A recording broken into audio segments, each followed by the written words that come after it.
அதாவது அந்த அன்னகிரி என்று சொல்லக்கூடிய பட்டணத்திலேயே ஒரு சிவசக்தி ஆலயமானது உள்ளதா. அதாவது சிவனும் சக்தியும் இருந்து காட்சி தரக்கூடிய காரணத்தினால் அதை சிவசக்தி ஆலயம் என்றே சொல்லுகின்றார்கள். அம்மையும் அப்பனும் இருந்து காட்சி தரக்கூடிய காரணத்தினால் அதை அம்மையப்பர் ஆலயம் என்றே சொல்லுகிறார்கள். அந்த அம்மையப்பர் ஆலயத்திலே 61 மறையவர்கள் நாளொன்றிற்கு தவறாமல் அளவுடனே பூஜை வைத்து வருகிறார்கள். 61 மறையவர்களுக்கும் தலைமை மறைவனாக திகழ்ந்து வருகின்றான் சிவபாப்பா. சிவனை பாப்பான் சிவபாப்பா அவருடைய வாழ்க்கை துணைவியாக எல்லாரும் நல்லரும் என்று சொல்வார்கள் அல்லவா. அதை சொல்லியிருக்கிறாங்க. சிவாசி என்று சொல்லக்கூடிய பெண்ணை திருமணம் முடித்த சீரும் சிறப்புமாக வாழ்ந்து வரக்கூடிய நாளையில் அதாவது ஆண்டவனுடைய அருளாலேயே எல்லா செல்வங்களும் இருந்த போதிலும் குழந்தை செல்வம் என்பது இல்லையா.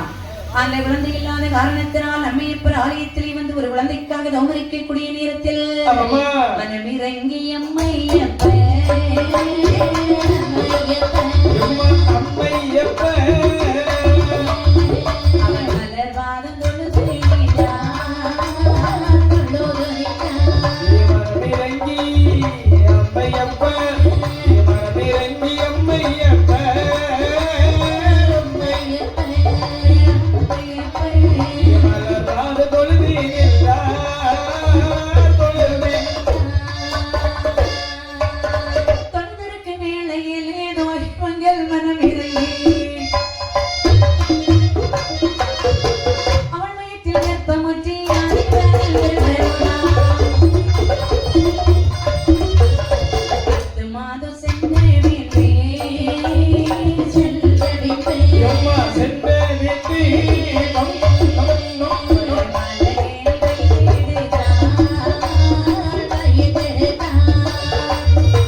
அல்லும் பகலும் மனமுருகி வாடி வரக்கூடிய நேரத்தில் ஆண்டவனுடைய அருளாலே ஆயிழையான் வியற்பமுற்று அழகான ஒரு ஆண் மதலையானதை பெற்றெடுத்தாள். பெற்றெடுத்த குழந்தையை கொப்பாடி நீக்கி தொப்பில் கொடியார்ந்த அறுத்து தங்கமாணிக்க தொட்டிலே பேராம் சூட்ட வேண்டும் அல்லவா. அப்படி பேரியார் குலத்திலே பிறந்த காரணத்தினால் அந்த குழந்தைக்கு வேலவன் என்று பெயரை சூட்டுகிறார்கள்.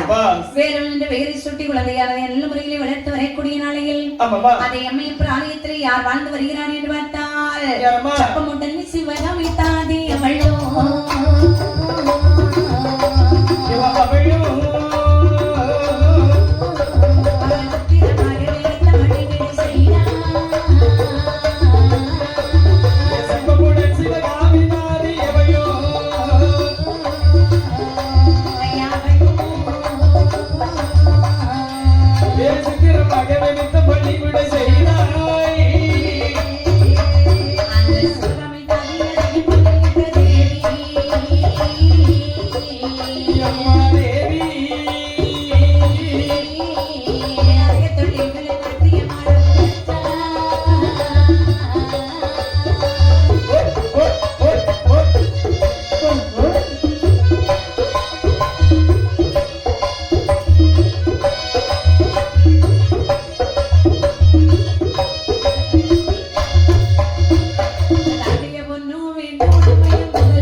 Mama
61 தாதியர்களுக்கும் தலைமை தாதியாக திகழ்ந்து வருகின்றார் சிவகாமி தாதி. சிவகாமி தாதியானவள் அப்படி வாழ்ந்து வரக்கூடிய நாளிகள் அவளுடைய மனதுக்குள்ளே ஒரு எண்ணம் தோன்றுகிறதா? என்னமா எண்ணம்? அதாவது நம்மளை அம்மா என்று அழைப்பதற்கு ஒரு குழந்தை வேண்டாம். கண்டிப்பாக வேண்டும் அல்லவா? குழந்தை வேண்டும் என்று நினைப்பதில் தவறில்லை, ஒரு தவறும் கிடையாது. அதாவது குழந்தைக்கு ஆசை வரக்கூடிய வயது எத்தனை வயசு தெரியுமா? எத்தனை வயதுமா? 40-45 வயசுக்கு மேல கல்யாணம் முடியல, ஆனா கை குழந்தை வேணும்னு ஆசை. ஏனென்று சொன்னால் தாதியர்கள் குலத்தில் திருமணம் என்று ஒன்று கிடையாது.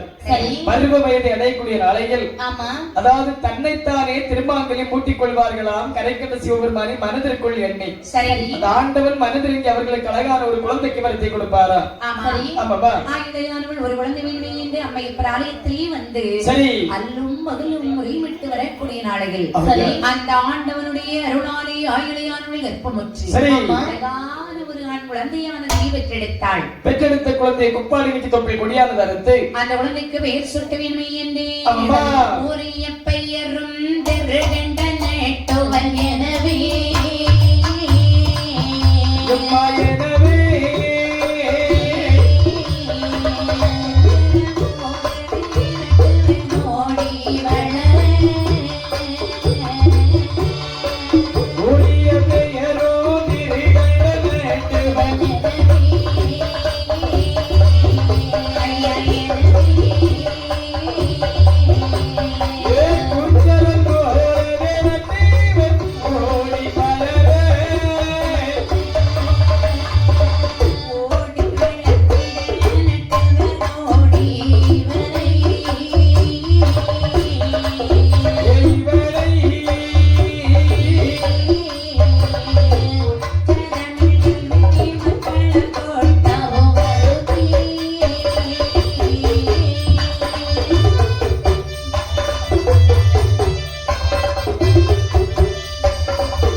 குழந்தைக்கு திருகண்ட நெட்டவன் என்று பெயரை சூட்டுகிறாளாம். திருகண்டன் என்று சொன்னால் மகவானின் மறுபெயர். ஆமா. நெட்டவர்கள் என்று சொன்னால் கொட்டுவான் அர்த்தம். ஆமா, அவர்களுடைய குலத்தொழிலை குறிக்கும். ஆகையால் ஆமாவா திருகண்டன் நெட்டவன் என்று பெயரை சூட்டி நல்ல முறையிலேயே வளர்த்து வரக்கூடிய நாளைகள் மீண்டும் நினைக்கின்றால் இந்த சிவகாமி தாதியானவர் என்ன பண்ணிருக்கிறார்கள்? ஆண்டவா ஆண்டவா ஒரு குழந்தைக்காக தவம் இருந்து ஆமையா இப்படி ஒரு ஆண் குழந்தை கொடுத்து விட்டாய். ஆமாப்பா. நம்முடைய குலமோ தாதியர்கள் குலம் அல்லவா? ஆண்டவா. பொதுவாக தாதியர்கள் குலத்தில் ஆண் குழந்தைக்கு எங்கேயாவது மரியாதை உண்டுமா? ஒரு மரியாதை கிடையாதும்மா. தாதியர்கள் குலத்துல மட்டுமா மரியாதை கிடையாது?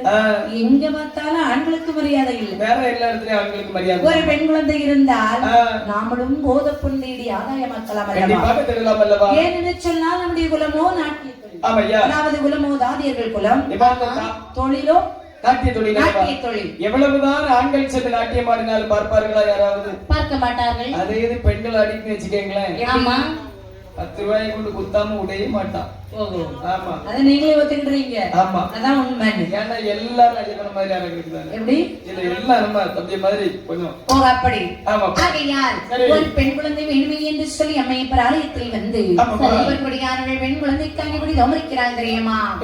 இருந்தால் சிவகாமி எப்போதுதான் இருந்தால் சிவகாமி எப்போதுதான்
அல்லும் பகலும் அம்மை எப்பனையும் முறையமிட்டு நிற்கக்கூடிய நேரத்தில் சரி ஆண்டவன் மனது எனக்கு அல்ல கேட்டால் கேட்டதை கொடுக்கக்கூடிய கற்பக விருட்சகம் அல்லவா? ஆமா, ஆண்டவரார் மனதிறங்கி சரி இந்த சிவகாமி பெண்குடியானவருக்கு மீண்டும் ஒரு குழந்தைக்கு வரத்தை கொடுத்தாரா? அதுவும் அழகான பெண் குழந்தைக்கு வரத்தை கொடுத்தாரா? எடுத்த குழந்தையை குப்பாடு நீக்கி தொப்பில் கொடியாக தருத்து நீராட்டி சீராட்டி தாளாட்டி லட்சுமி கடாட்சிய முருந்தி காரணத்தினால் குழந்தைக்கு லட்சுமி என்று பெயரை சூட்டுகிறான். அப்படி லட்சுமி என்று பெயரை சூட்டி குழந்தையானதை நானூறுமையையும் உடல் வண்ணமாக வளர்த்து வருகிறான். பாலகியும் வளரும் வரை சந்திரனை போல் நிழலில் நிற்கக்கூடிய தண்டங்கிரப்பில் கொள்ளு கொள்ளு கொள்ளு கொள்ளு என்று வளர்ந்து வருகின்றதா? வளர்ந்து வரக்கூடிய நாளையில் அதாவது அவள் வளர வளர அவளுடைய வயது வளர்ந்து கொண்டே வருகின்றது. அதாவது இந்த லட்சுமியானவள் சிறு வயது முதலாக நாட்டியத்தை கற்கிறாள். ஏன்னா சிவகாமியானவள் நாட்டிய ஆடுவா பார்த்தீங்களா? அந்த ஆட்டத்தை பார்த்து இவள் ஆட ஆரம்பிக்கிறான். அதான் சொல்லுவாங்க, மீன் குஞ்சிக்கு நீந்தவாறு கற்றுக் கொடுக்கணும். ஆமா, சிங்க குட்டிக்கு வேட்டையாட கற்றுக் கொடுக்கணுமா? அது என்னைக்கு ஒரு மாதிரி வெளியில வருது, யாரையாவது ஒரு அளவு கடி கடிச்சிட்டு போயிடும். கண்டிப்பாக. ஆகையால் சிவகாமியானை போலவே ஆட எத்தனைக்கக்கூடிய நேரத்தில் பார்த்தால் சிவகாமியானவள் நினைக்கின்றாள். மகளோ நாட்டியமாட எத்தனைக்கின்றாள். ஆகையால் இவளை முறைப்படி ஒரு குருவாக இருந்து நாட்டிய தொழிலை கற்றுக் கொடுக்க வேண்டும். அதாவது நம்முடைய மகளுக்கு நாமளே குருவாக இந்த நாட்டிய தொழிலை கற்றுக் கொடுத்தால் என்ன? இந்த உலகத்திலே கல்வி ஆனாலும் சரிதான், ஒரு கலை ஆனாலும் சரிதான். குருவில்லாத வித்தை குருட்டு வித்தை என்று சொல்லுவாங்க. அது உண்மைதான். ஒரு குரு இருந்து ₹1 தட்சணை வச்சு படிக்கணும். இல்லன்னு சொல்லிச்சுன்னா கூட காரணமா தான் இருக்கு கடைசி வரை. அப்பதான் அந்த கலையாக இருந்தாலும் அதை முழுமை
ஆலயத்தில் பூஜை செய்யக்கூடிய பூஜாரி தெய்வத்திற்கு சமம் அல்லவா செல்வார்கள்.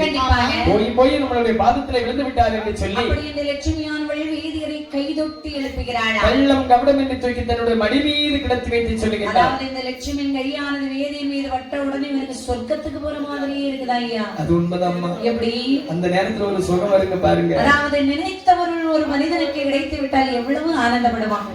பிறவியிலே கண் பார்வை இழந்த ஒருவனுக்கு திடீரென்று கண் பார்வை கிடைத்து விட்டால் எவ்வளவு சந்தோஷப்படுவான். இதுதான் மானிடர்களா? இதுதான் மயிலா, இதுதான் கோழியா, இதுதான் கொக்கா என்று சொல்லி கொக்கரித்துக் கொண்டிருப்பார்கள் அல்லவா? அதே போல்தான் கிடைத்தாத பொருள் ஒருவருக்கு கிடைத்து விட்டது என்று சொன்னார். ஆமாப்பா. அப்படி என்று பார்த்தான் இந்த லட்சுமியானவள் வீதியை பார்த்து சொல்கிறார். என்ன ஐயா வீதியரே? என்னமா ஐயா வீதியரே? என்னமா என்னுடைய வாதத்தில் வந்து நீங்கள் எதற்காக விழுந்தீர்கள்? ஏமா எதற்காக எதை கண்டு விழுந்தேன் என்று தெரியவில்லை. சரி, ஆனால் விழுந்து விட்டேன் கண்ணை. அப்ப இதுதான் அழகுல மயங்கிறதா இருக்குமோ? ஆமா. ஏ வேதியரே ஐயா வீதியரே, என்ன அதாவது என்னுடைய வாதத்திலே விழுந்தீர்கள் அல்லவா? உங்க வீட்டுல உங்க அம்மா அப்பா எல்லோரும் தேடிக்கிட்டு இருப்பாங்க, போங்க உங்க வீட்டுக்கு. அதாவது ஓரமாக கிடந்து விட்டு சென்று விடுகின்றேன். என்னுடைய நகரமோ 7 காதமணி தூரம் இருக்கின்றது. உங்களை இப்படி ஓரமாக விட்டு விட்டு போக எனக்கு மனசு வருமா? எங்க வீடு அதோ பக்கத்துல தான் இருக்குது. சரி, அதாவது வாங்க போகலாம். அம்மா ஆகட்டும் என்று சொல்லி கள்ளம் கபடம் என்று இந்த லட்சுமி பெண் குடியானவள் இந்த வேலவ வேதியனை நேர அழைத்து அகரத்திற்கு அழைத்து வருகின்றார். அழைத்து வந்து தன்னுடைய நாயை வந்து அழைக்கின்றாளா. அம்மா அம்மா வா வா வா வா வா. அம்மா என்ன ஆட்டிங்கெல்லாம் எப்படி இருந்தது? நன்றாக இருந்தது. ஆமா, ஊரவர்கள் உடமைகள் நிறைய குடித்தார்களா கொஞ்சம் தான் குடித்தார்களா? கொஞ்சம் தான் கொடுத்தார்கள் அம்மா. அப்படியா? உனக்கு ஆட்டம் ஏன் அப்படி போகுது? அப்ப உனக்கு ஆட்டம் தெரியும், பாட்டம் தெரியும். போக போக நிறைய கொடுப்பாங்க. அப்படியா? ஆமா. சரி அம்மா. என்ன அம்மா அண்ணனுக்கு சென்றா? அண்ணன் பின்னாடி வருகிறார். அண்ணன் பின்னாடி வருகின்றானா? அப்படி என்று சொன்னால் உனக்கு பின்னாடி நிற்பது யாரு? சாமி வந்திருக்காங்கம்மா. சாமியா? சாமிதான். இது சாமி எல்லாம் எதுக்கு வீட்டுக்கு கூட்டிட்டு வந்தா? இது கொஞ்ச நேரத்துல மேளம் கேட்கும், ஒரு வாரம் கழிஞ்சு மெல்லு பாட்டு கேட்கும், அதுக்கு அடுத்தது கனியாட்டு கேட்கும், அதுக்கப்புறம் கிடாவுடுங்கன்னு சொல்லும். சாமி அப்படியே கூட்டிட்டு வந்த இடத்துல கொண்டு விட்டுருமா? ஏன் அந்த சாமி இல்லம்மா, வேற என்னமா? சாமிக்கு பூஜை வைக்கக்கூடிய சாமி பூசாரி வந்திருக்காங்க. பூசாரியா? ஆமா. இவரை பார்க்கக்கூடிய நேரத்தில் அவரை பார்ப்பது போல் தெரிகின்றது. இது அதாவது நான் நாட்டியம் ஆடக்கூடிய நேரத்தில் தலைமை பூஜாரியாக இருந்தார் அல்லவா சிவபாப்பா? ஆமா, அவரை பார்ப்பது போல் தெரிகின்றது. இருந்தாலும் அவற்றை ஒரு வார்த்தை கேட்கணும். ஆமாம்மா. இப்ப என்ன? ஆமா, நீ யாருடைய மகன்? சிவபாப்பான் மகன் வேலவன். சிவபாப்பான் மகன் வேலவன் என்றுள்ள வார்த்தை கேட்ட மரகணம் நினைக்கின்றார். இவன் 6 லட்சம் பொருளுடைமைக்கு உரியவன் அல்லவா? ஆமா. இவரை எதற்காக அகரத்தை விட்டு வெளியிலே விட்டு பேசவிட வேண்டும் என்று சொல்லி உடனடியாக அகரத்திற்கு உள்ளே அழைத்து பஞ்சநமத்தையானது விரித்து சரி பால் பதார்த்தங்கள் பறிக்க கொடுத்தார்கள். அப்படியே பறிக்க கொடுத்து விட்டு நினைக்கின்றாள் இந்த சிவகாமி தாதியானவள். என்ன அதாவது இந்த வேதியின் கையிலே அநேகமான பொன்பொருட்கள் எல்லாம் ஏராளமாக உண்டு. ஆமா. பொன்பொருளை தாய் என்று கேட்டால் தருவானால் யோசித்து தருவான். ஆமா.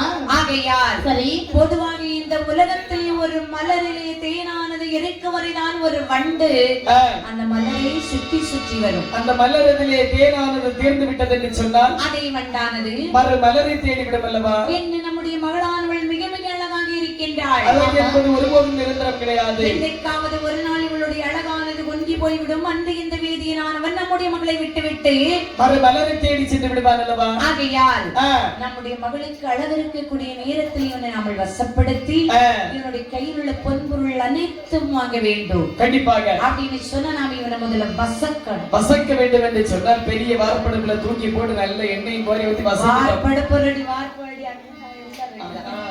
ஆகையால் சரி வசக்கிறதுனா வார்ப்படத்துல அண்டாயிரத்தை விட ஒன்னதை விட வசக்கிறது இல்ல. அதாவது கைவசியம் மருந்து கொடுத்து இவனை தன்வசப்படுத்த அப்படி என்று சொல்லி எப்படிப்பட்ட மருந்து வகைகள் சேகரிக்கின்றாள் என்று சொன்னால் ஆடையொட்டி விந்துடனை அறியவனே செய்யப்பட்டே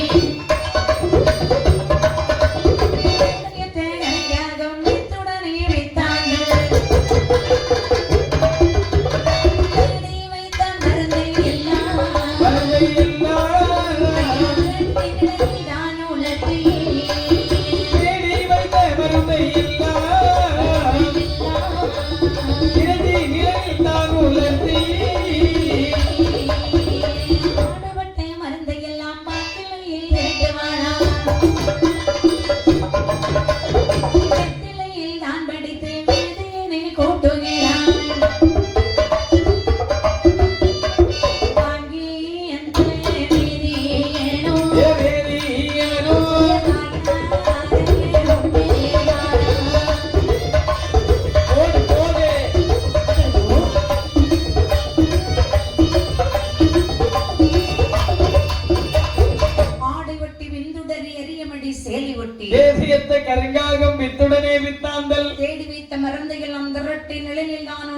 பாடுபட்ட மருந்து எல்லாம் பாக்கிலையில் திரட்டுகிறார். ஆமாப்பா. அதாவது ஒரு சில மருந்தை எல்லாம் எடுத்து அம்மியில் வைத்து நன்றாக அரைத்து குளிர்ச்சியாக உருட்டி கமுகம் மாலையில் வைத்து நிழலில் வைத்து உணர்த்தினார். வெயிலிலே வைத்து உணர்த்தினோம் என்று சொன்னால் இதனுடைய வீரியம் குறைந்துவிடும் என்று சொல்லி நிழலில் வைத்து உணர்த்தினால் மகளுக்கு தெரியாமல் ஒரு வெற்றிலை எடுத்தால் வெற்றிலையை தடவினாள். ஆமா, வெற்றிலை மடித்து கொண்டு மகள் கையில கொடுத்து சொல்றா, என்ன மகளே லட்சுமி, அம்மா என்னைக்கும் போல இந்த வீதியில் என்னைக்கு வருவாரு. அடுப்புல நல்ல அழகா சுண்ட பால் காய்ச்சி வச்சிருக்கிறேன். சரி, ஒரு பாலை ஊத்தி கொண்டு எப்படியாவது அந்த வீதிக்கு கொடுத்துருவேன்.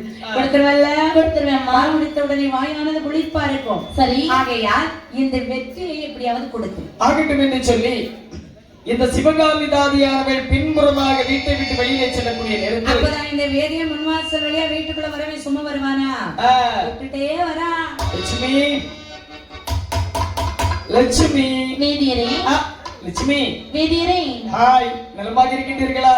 நலத்திற்கு ஒரு குறையும் இல்லை. நீங்க எப்படி இருக்கீங்க? நலத்திற்கு எந்த ஒரு குறையும் இல்லை. ஆமா, என்ன இந்த அகரத்திற்குள் அழைத்தால் தான் என்னவோ. சரி, உள்ள வாங்க. வந்துட்டேன். ஆமா, என்ன அங்கிருந்து தூரத்துல இருந்து நடந்து வந்த களைப்பல்லவா? ஆமா, எனக்கு தண்ணீர் தாகம் போல் இருக்கின்றது. தண்ணி எல்லாம் இல்ல, பைப்ல தண்ணி வரல. இந்த பால் சாப்பிடுங்க வேதியரே. பாலா? ஆமா, நல்ல தேன் நெய் எல்லாம் ஊத்தி காய்ச்சி வச்சிருக்கு. இது என்ன பால்? இது நல்ல பாதாம்பருப்பெல்லாம் போட்டு காய்ச்சி வச்சிருக்கு, குடிங்க. அப்படியா? ஆமா, என்ன இது ஆரோக்கிய பால் போலவா இருக்கின்றது? அப்படியா? சரி, ஆகட்டும் என்று சொல்லி படப்பட என்று சொல்லி பாலை வாங்கி அருகின்றானா. அப்படி குடித்து விட்ட பிறகு சரி, இந்த லட்சுமி வெற்றிலை கையில வச்சுட்டு சொல்றா, என்னமா பால் குடித்து விட்டீர்களா? ஆமாமா, இந்த வெற்றிலை சாப்பிடுங்க வீதியே. என்ன, அதாவது வெற்றிலை சாப்பிடக்கூடிய பழக்கம் எனக்கு கிடையாது. ஏனென்று சொன்னால் என்ன, வெற்றிலை சாப்பிட்டால் மாடு விட்டு மண்டலமா சொல்வார்கள். அதெல்லாம் சும்மா. அது மட்டும் இல்லாமல் என்னுடைய தோப்பனாருக்கும் இந்த வெற்றிலை சாப்பிடக்கூடிய பழக்கம் கிடையாது. தோப்பனாருக்கு வெற்றிலை சாப்பிடக்கூடிய பழக்கம் கிடையாது. தோப்பெல்லாம் நான் கேட்கல. இந்த ஒரு நாள் எனக்கு வேதியரே, நீங்க சாப்பிடுங்க வேதியரே. அதாவது நீ விஷத்தை தந்தாலும் உன்னுடைய கையாலே நான் வாங்கி சாப்பிடுவேன். சரி, அப்படி என்று சொல்லி இந்த மதிக்கெட்ட வேதவ வேதியர் லட்சுமி பெண்குடியானவள் கொடுத்த வெற்றிலை வாங்கி சாப்பிடுகின்றார். அப்படி வெற்றிலை வாயிலே கொடுத்து விட்டு இந்த லட்சுமி பக்கத்துல இருந்து சொல்றாயா, வேதியரே. என்னம்மா? வேதியரே, என்னம்மா? சாப்பிடுங்க வேதியரே. அதாவது பொதுவாக இந்த உலகத்துல ஒரு கணவன் இடத்துல ஒரு மனைவி தான் சாப்பாடு போட்டு கொடுத்துட்டு சரி சாப்பிடுங்கன்னு சொன்னா சாப்பிடுவீங்களா? சரி, எப்படி கிட்ட வந்துருக்கு போக்கெடுத்து போறக்குண்டா போயிட்டு அம்மாக்கு வீட்டுக்கு போயிட்டு ஒரு வாரமா 2 வாரமா கழிச்சு வர வேண்டியதானே? ஆமா, அப்படின்னு தோணும். அதே ஒரு குழந்தையாரு சாப்பாடு போட்டு கொடுத்துட்டு அத்தான் சாப்பிடுங்கன்னு ஒரு வார்த்தை சொன்னா எப்படி இருக்கும்? 1க்கு 4 பிளேட் போவாம இருந்தாலும் தன்னைத்தானே இறங்கி போகும். பிளேட்டோடு இந்த லட்சுமியானவள் சாப்பாடு போட்டு கொடுத்துட்டு சாப்பிடுங்க, அதாவது இந்த வெற்றிலை கொடுத்து சாப்பிடுங்க வேதியரேன்னு சொன்னவர். அந்த அவளுடைய அழகை ரசித்துக் கொண்டிருந்தவர் அந்த உமிழ் நீரை அப்படியே விழுங்கி விட்டாரா? வெற்றிலையோடு சேர்த்து உமிழ் நீரை விழுங்க விழுங்க விழுங்க, அதாவது அந்த வெற்றிலையில் தடவி வைத்திருந்த மருந்தானது உள்ளே சென்று வேலையானது ஆரம்பிக்கின்றதா? அதை மயங்கினான் இந்த மதிகட்ட வேதியனானவள். உடனடியாக நேர் அகரத்திற்குள் வந்தான். தாய் தகப்பன் தேடி வைத்த பொன்பொருள்கள் அனைத்தும் பொன்னாகவே இருந்ததா? சரி, என்னவெல்லாம் பொருளை கொண்டு வந்து கொடுக்கிறான் என்று பார்த்தால் ஆசை கொண்டே பாப்பானோ, ஆசை கொண்டே பாப்பானோ, ஆசை கொண்டே பாப்பானோ, அவனுடைய உடமையெல்லாம், அவனுடைய உடமையெல்லாம், ஆசை கொண்டே பாப்பானோ, ஆசை கொண்டே பாப்பானோ, அவனுடைய உடமை எல்லாம், அவனுடைய உடமை எல்லாம், கோவில் முதல் அத்தனையும் கொள்ளையிட்டு கொடுத்தனே, ஒண்டியலை நான் உடைத்தேன், ஒண்டியலை நான் உடைத்தேன், உடைத்தே கொடுத்தனே, உண்டியலை நான் உடைத்தேன், உண்டியலை நான் உடைத்தேன், உள்ளங்கள் நீ கொடுத்தனே. அன்று முதல் இந்த வேதியனானவள் தான் முன்னோர்கள் தேடி வைத்திருந்த பொன்பொருள் அனைத்தும் எடுத்துக் கொண்டவள் அவளுடைய கையில் கொண்டு வந்து கொடுத்தான். சரி. அதாவது கொஞ்சம் குணத்தை வெட்டி கொடுத்தான். அந்த வெட்டி குட்டியில மொத்தமா வாங்கி கொண்டு கொடுத்துட்டான். ஒரு நாள் அம்மையப்பர் ஆலயத்திற்கு வருகிறான். சரி. ஆலயத்திலே கற்சிலையிலே தங்க நகையான் அப்படி மின்னிக் கொண்டிருக்கிறதா நினைக்கிறான். கற்சிலைக்கு இந்த நகைகள் இவ்வளவு அழகாக இருக்க வேண்டும் என்று சொன்னா ஆசை காதல் லட்சுமிக்கு அணிந்தால் எவ்வளவு அழகாக இருக்கும் அப்படி என்று சொல்லி அந்த சிலையில் இருக்கக்கூடிய அனைத்து பொருட்களை அப்படியே கலத்தி கொண்டு அப்படியே லட்சுமி கொண்டு வந்து கொடுத்துட்டான். அது மட்டுமல்ல ஒரு நாளைக்கு கொடுப்பதற்கு முதல் இல்லை நினைக்கிறான். ஆலயத்திலே பூஜிச்சு வரக்கூடிய நேரத்தில் சனி போல் இருந்ததாம் ஒரு உண்டியல், ஒரு பெரிய உண்டியல். நினைக்கிறான் உண்டியல உடைச்சு காசு பணத்தை எடுத்து போகணும் ரொம்ப நேரம், அதுக்கு நேரம் ஆயிரும். ஏன்னா சத்தமும் கேட்டுரும். ஆமாப்பா. அதனால தூக்கி நேர தோல்ல வச்சுட்டு வெறு வெறுன்னு காட்டு பாதைக்கு நடந்து போறான். உண்டியல தோல்ல வச்சுட்டு போறான். இது நல்லா இருக்குதே. அதையும் கொண்டு அவனுடைய கையில் கொடுத்த போது லட்சுமி லட்சுமி என்று சொல்லி லட்சுமி கையிலே கொடுத்தார்களா. ஒரு நாள் கொடுப்பதற்கு முதல் இல்லாத இருக்கக்கூடிய நேரத்தில் மனதிற்குள் எண்ணுகின்றார். அதாவது இவ்வளவு காலம் பொற்பொருட்கள் அனைத்தையும் லட்சுமி கையில் நிலவா கொண்டு கொடுத்தோம். இது நம்முடைய கோயிலை அரைகாசு கூட இல்லை. சென்றோம் என்று சொன்னால் கண்டிப்பாக வேண்டாம் என்று குறைக்க மாட்டாள் அல்லவா. லட்சுமி பார்க்க வீட்டிற்கு வருகிறார். சரி. அன்றுதான் இந்த லட்சுமியும் திருநெட்டவன இரவு ஆட்டத்துக்காக வேற ஊருக்கு போயிட்டாங்க. ஆமா. இவன் வீட்டுல வந்து அப்படியே கதவு தட்டா. அத்தே அத்தே யாரடாது? அத்தே நான் தான் வேதி வந்திருக்கேன். அத்தையா? ஓடி வந்தா சிவகாமி தான் கதவு திறந்து பார்க்க நடு வாசல்ல. ஆமாப்பா. எப்படி நிக்கிறான்? ஒரு வாரத்தை போல நிக்கிறான். அப்படியே நெடுமரமா நிக்கிறான். ஆமாப்பா. வந்தவன் அப்படியே திரும்பி போயிட்டான். அத்தே வேதியனா? ஆமா அத்தே. எங்க செல்லுகிறீர்கள்? வேதியா? என்ன எதுக்கு வந்த? என்னத்துக்கு வந்த? அத்தே என்ன கொண்டு வந்த? அதாவது லட்சுமி பார்த்து 2-3 தினங்கள் ஆகிவிட்டது. சரி. ஒரு 8 பார்த்து விட்டு செல்லலாம் என்று வந்தேன். அதாவது லட்சுமி பார்த்துட்டு போகலான்னு வந்திருக்கிறேன். ஆமா அத்தே. அதாவது லட்சுமி வீட்டுல இல்ல. சரி. வேற ஊருக்கு வெளிநாட்டுக்கு ஆட்டத்துக்கு போயிருக்கா. வெளிநாட்டுக்கு? வெளிநாட்டுக்கு இல்லடா, வேற வெளி ஊருக்கு. வெளி ஊருக்கு வரதுக்கு 5, 6, 7, 8 நாளெல்லாம் ஆகும். சரி. அதனால நீ வந்ததே வந்துட்ட. என்ன கொண்டு வந்து தந்துட்டு போ. அத்தே இன்று ஒரு தினமும் படாதே. லட்சுமி வரிவரை நான் ஒட்டுத்திணையில் இருந்து கொள்கின்றேனே. காசு இல்லாதவனுக்கு தாசு வேண்டியதற்கடா. வீட்டை விட்டு வெளியில போடா. வீட்டை விட்டு வெளியிலே போடா நாய் என்னுள்ள வார்த்தை கேட்ட மரகலம் நினைக்கின்றார். எதற்காக இவளை நம்மளை பார்த்து இந்த வார்த்தை சொல்லிவிட்டார். நம்முடைய கையிலே அரை காசு இல்லை என்பதை அறிந்து விட்டார். அதற்காக தானே பெரியவர்கள் சொல்வார்கள், விளக்கின் ஒளியும் வேசியின் நட்பும் துளக்கரை வேரில் தாமை என்று சொல்வார்கள். அதாவது ஒரு விளக்கிலே எண்ணெய் மட்டும்தான் நெருப்பானது அங்கு எரியும். அந்த விளக்கத்திலே எண்ணெய் தீர்ந்து விட்டது என்று சொன்னால் எப்படி நெருப்பானது எரியும்? அணைஞ்சு போயிரும். அணைந்து விடும் அல்லவா? ஆமா. அருணகிரிநாதனுடைய உடம்பு அனைத்தும் குஷ்டம். சரி. இருந்தும் ஏற்றுக்கொண்டவில்லை. மகள் கையிலே காசு இல்லை என்று சொன்ன பிற்பாடுதானே வெளியிலே கூட நாயே என்று உரைத்தார். மதியாதார் தலைவாசல் மதியாதை என்று சொல்வார்கள் அல்லவா? இனி இந்த தாலி வீட்டில் இல்லாமல் இருந்தோம் என்று சொன்னால் இறப்பதற்கு சமம் அல்லவா? அப்படி என்று சொல்லி தன்னுடைய கையில் இருக்கக்கூடிய துண்டை உதறி தோளிலே போட்டு விருந்து நடந்து வருகின்றார். அப்படி கானக வழியாகவே வெளிக்கிடந்து வரக்கூடிய நேரத்தில் அடர்ந்து ஒரு ஆலமரத்தை வந்து கனவி கண்டான் நினைக்கின்றான். அதாவது ஆள் இல்லாத நமக்கு இந்த ஆலமரம் துஞ்சமா? தேவையில்லை, ஒருபோதும் கிடையாது. அதை கடந்து வரும்போது அடர்ந்தது ஒரு கள்ளிமரத்தை கடலை கண்டான். கள்ளப்பட்டு நமக்கு இந்த கள்ளிமரம் தானே தஞ்சம். அப்படி கள்ளிமரத்து மூடுதலை வந்தான். தோளிலே கிடந்த துண்டை உதறி அப்படி தரையில விரித்தான். பெரிந்து அமரக்கூடிய நேரத்தில் அவனை அறியாமல் அவருடைய வாயிலே ஒரு வாசகம் வருகின்றது. எப்படி? இந்த அரும்பெரும் கானகத்தில் முப்பழியும் உண்டு. அப்படி என்று சொல்லி அந்த அரும்பெரும் கானகத்திலேயே அமர்ந்தான். சரி. இப்படி இருக்க சரி நாட்டியத்திற்கு சென்று லட்சுமியானவள் அண்ணனிடத்திலே விடை வாங்கிவிட்டு வீட்டிலே வருகிறாள். ஆமா. அண்ணத்திலே வந்து சொல்கின்றாள், அம்மா என்ன வேதியர் வந்தாரா? அம்மா வந்தா வைக்கத்த பையன் எங்கமா இருக்காங்க? ஒட்டு திண்ணையில இருந்து லட்சுமி லட்சுமி லட்சுமி உளறிக்கிட்டே இருந்தா. சொல்லுவாங்க. அதாவது சனியில 4 போடு போட்டேன். இந்த வேலைக்குள்ள இறங்கி சாடி போச்சு. எங்க போய் செத்துக்கிடாக்கு தெரியாது. என்னதே வேதியர் சென்று விட்டாரா? அப்பா என்ன நீ எல்லாம் ஒரு தாயா? நான் இருக்கும் இந்த மாளிகை யார் கட்டி கொடுத்ததம்மா? அனைத்தும் அவன் கட்டி கொடுத்ததா? நீ போடாவளே என்று சொன்ன உன்னை நான் கட்டி கொடுத்ததல்லவா? நான் அணிந்திருக்கும் ஆபரணங்கள் அனைத்தும் யார் கொடுத்தது? அனைத்தும் கொல்ல வீட்டுதான் நம்ம கேட்கணும். அதுக்கு காசு கொடுத்தது யாரம்மா? நாயை என்று சொன்ன நல்லவர் வாங்கி கொடுத்ததல்லவா அம்மா? அவர்கள் அந்த வீட்டில் நான் ஒரு கணமும் இருக்க மாட்டேன். லட்சுமி வாழ்ந்தாலும் அவரோடு தான், இருந்தாலும் அவரோடு தான், இறந்தாலும் அவரோடு தான். தாயுடைய வார்த்தை தட்டி இங்கிருந்து செல்லாதே. இளமரி குலை அறியாது என்று சொல்வார்கள். அது நீ எனக்கு தேவையில்லை. அதை நஞ்சு கண்டு கடித்தாலும் ஒரு கடி கடிக்கத்தான் செய்யும். எனக்கு வேதியர் தான் வேணும். அப்படி என்று சொன்னா போறேன். போ. நான் வருகிறேன் என்று வேதி இந்த இடத்தை தொடர்ந்து வெளியாளம் அடைக்கின்றார். அடர்ந்த கள்ளிமரத்து முற்றிலே வேதியன் அமர்ந்திருப்பதை நினைவில் கண்டார். அந்த வேதியின் அருகிலே வந்து சரி காட்டு தண்ணிலே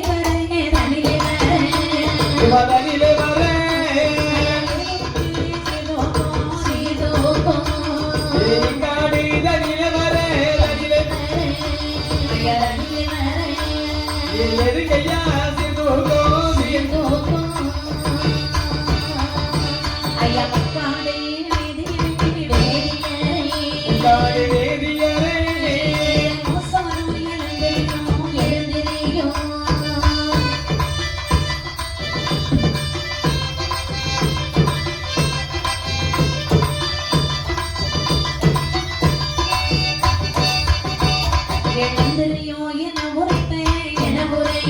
எழுதியும் என உரைத்தே எழுதியும் என உரைத்தே எதிலையாய் முகம் நோக்கி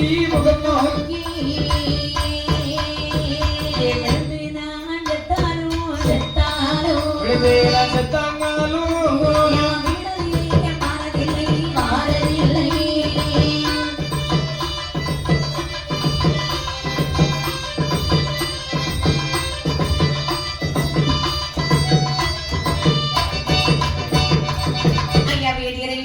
என் தாய் ஏதோ வயதான காலத்தில் பேசியிருக்கலாம் அதற்காக என்னை விட்டு விட்டு இந்த அறுவரும் நாங்கத்துக்கு ஓடி வரலாமா வாங்க வேதியரை போகலாம் உன்னை தேடி உன்னுடைய அகரத்திற்கு சென்றிருந்தேன் உன்னுடைய தாய் இருக்கின்றாள் அல்லவா சிவகாமி தாதி அவள் என்னை பார்த்து என்ன வார்த்தை சொன்னால் தெரியுமா என்ன காசு இல்லாதவனுக்கு தாசி விடுவதற்கா கைவரை வீட்டை விட்டு வெளியிலே போடா என்று சொன்னாள் அல்லவா இன்று உன்னுடைய தாய் உரைத்த வார்த்தையை சரி இனி ஒரு நாள் உரைக்க மாட்டாய் என்று சொல்லி என்ன நிச்சயம் இருக்கின்றது அப்படியெல்லாம் ஒருபோதும் நடக்காது இப்பொழுது நீங்கள் வரவில்லை என்று சொன்னார் சரி உங்களை விட்டு விரைந்து நான் போக மாட்டேன் என்று சொல்லி வேதியர் பக்கத்தில் வெளிகாலம் சென்ற மருந்தான் இவனுக்கு தூக்கமானது வருகிறதா பார்த்தால் நினைக்கின்றாள் தன்னந்தனியாக படுத்தோமே ஆனால் இந்த வேதி நம்மளை விட்டுட்டு போயிடுவார் இல்லையா அப்படி என்று வேதியின் நடுவில் அறிவித்து தூங்குகின்றாள் சரி அப்படி தூங்கக்கூடிய நேரத்தில் மூக்குளி அணிந்திருக்கும் மூக்குத்தியின் ஒளியானது இவனுடைய கண்ணை வந்து பறிக்கிறதா உடனடியாக மனதிற்குள்ளே நினைக்கின்றான் என்ன இவள் அணிந்திருக்கும் ஆடைமணி ஆபரணங்கள் அனைத்தும் நான் கொடுத்ததுதானே நான் கொடுத்த பொருளை கொடி என்று சொன்னால் கண்டிப்பாக தருவாள் ஆனால்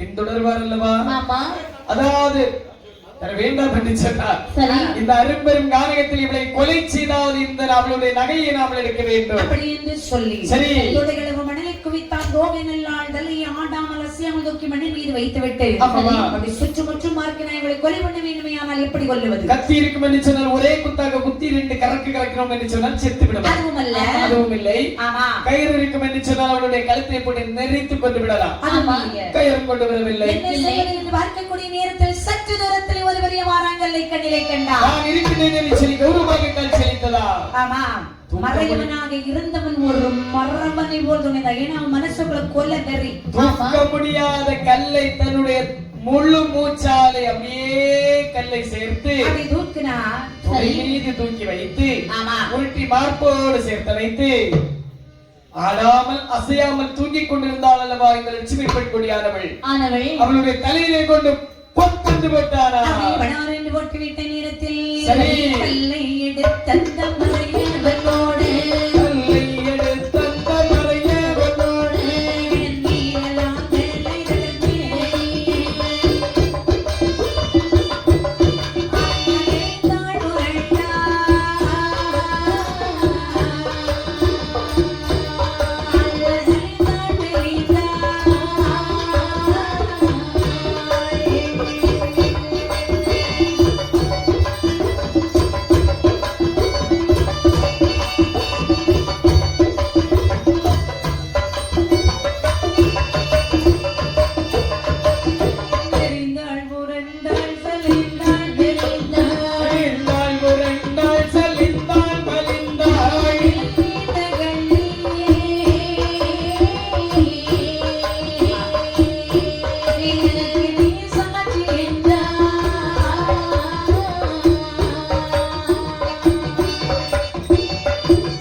லட்சுமியானவள் கானகத்தில் துடி துடித்து இறந்து போனாள் கள்ளி மரத்தை சாட்சியாக வைத்தாள் சிவசங்கர கடவுளை சாட்சியாக வைத்து இறந்தாள் பார்த்தால் வேதியன் தங்கனையை அனைத்து படபடம் என்று கலத்திக் கொண்டு வருகிறான் அப்படி இருக்க அதாவது நாட்டியத்திற்கு மத்தக முடிக்க சென்றது தங்கையை தேடி கானகத்திற்கு வந்தான். சரி. அந்த போது நங்கையானவள் இறந்து கிடப்பதை கண்ணிலே கண்டு அதே கல்லிலே முட்டி மோதி அவனும் உயிரை விட்டார். அப்படி விட்டுவிட்ட நேரத்தில் சரி. இந்த வேதியன் உடம்புகளை எல்லாம் உழைச்சி கொண்டு வந்த வேதியல் ஐயா கானகத்திலே பாம்பு கடித்து இறந்தான். சரி. 3 பேருடைய உயிரமாகவே கைலாசம் அருகில் வந்து பகவானை அடிவணங்கி நிற்க பார்த்தார் பகவான் 3 பேரையும் பூலோகத்திலே பிரவேசி செய்கின்றார். சரி. அதாவது சோழவள நாட்டிலே செம்பிராஜன் தரித்திவி 2 பேரும் வாழ்ந்து வரக்கூடிய நாளையில் அந்த நாள் ஒரு சோழன் தெரியசையா மணிப்படத்தை சோழன் தெரியசையா மணிப்படத்தை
என்று உரைத்தார்.